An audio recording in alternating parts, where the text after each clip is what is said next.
In the depths of the Cold War, a time of paranoia and secrecy, the United States government embarked on a chilling project known as Project Sunshine.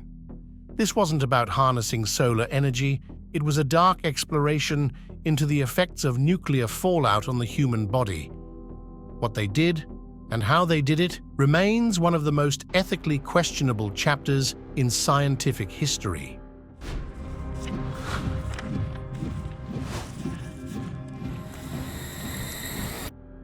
Project Sunshine was initiated in 1953 at the height of the nuclear arms race. The US and the Soviet Union were detonating nuclear bombs with alarming frequency, and scientists were scrambling to understand the long-term consequences of this radioactive fallout.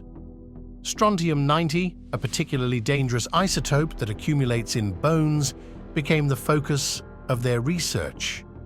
To measure the global spread of Strontium-90 and its impact on human health, Project Sunshine researchers embarked on a disturbing mission.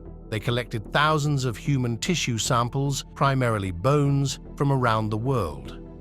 These samples came from autopsies, stillbirths, miscarriages, and even exhumed bodies. A disproportionate number of samples were taken from infants and children whose developing bodies were considered most vulnerable. The methods used to obtain these samples were not only unethical, but also incredibly invasive. In their relentless pursuit of data on Strontium-90 contamination, Project Sunshine researchers cast a wide net, targeting individuals of all ages and backgrounds. They primarily sought bone samples, as Strontium-90 accumulates in the skeleton, but also collected soft tissues to assess overall contamination. This vast collection effort was facilitated by a global network of scientists, medical professionals, and government agencies spanning multiple continents and involving dozens of countries. Once obtained, these tissue samples underwent rigorous radiochemical analysis, utilizing techniques like radiometric counting and spectroscopy to precisely measure Strontium-90 levels, providing researchers with crucial data on the extent of contamination in different populations and regions. The project operated under a veil of secrecy, with many participants unaware of the true nature of the research.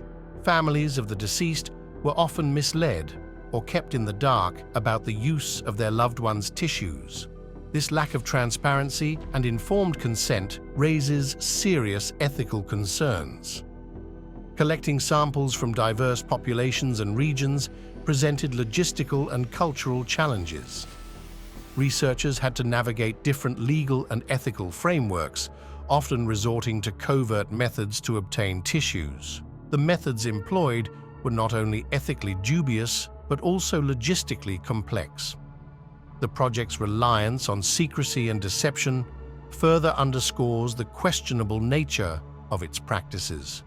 Project Sunshine stands as a chilling reminder of the potential for science to be misused in the pursuit of knowledge and national security.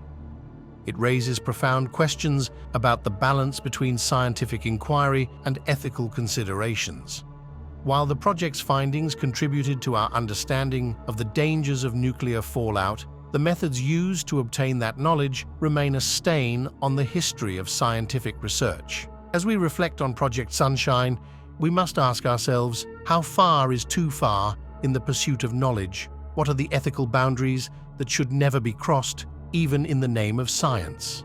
These questions remain as relevant today as they were during the Cold War, reminding us of the importance of ethical oversight and transparency in all scientific endeavors. It is important to note that while the existence of Project Sunshine and its disturbing methods are well documented, the full extent of its activities and the long-term consequences remain shrouded in some secrecy. Although strongly believed to be true by many, some details may remain unsolved.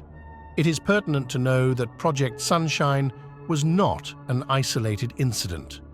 Throughout the Cold War, countless individuals were subjected to unethical radiation experiments, often without their knowledge or consent. These experiments, shrouded in secrecy, were driven by a desire to understand the effects of radiation on human health and to gain a military advantage over adversaries. The disturbing reality of these human radiation experiments is a stark reminder of the potential for scientific ambition to be corrupted by political and military interests. Vulnerable populations, including prisoners, hospital patients, and even children, were exposed to harmful levels of radiation, often with devastating consequences. If you like this video, please give it a thumbs up, subscribe to our channel for more content like this, and don't forget to hit the notification bell to stay updated on our latest videos.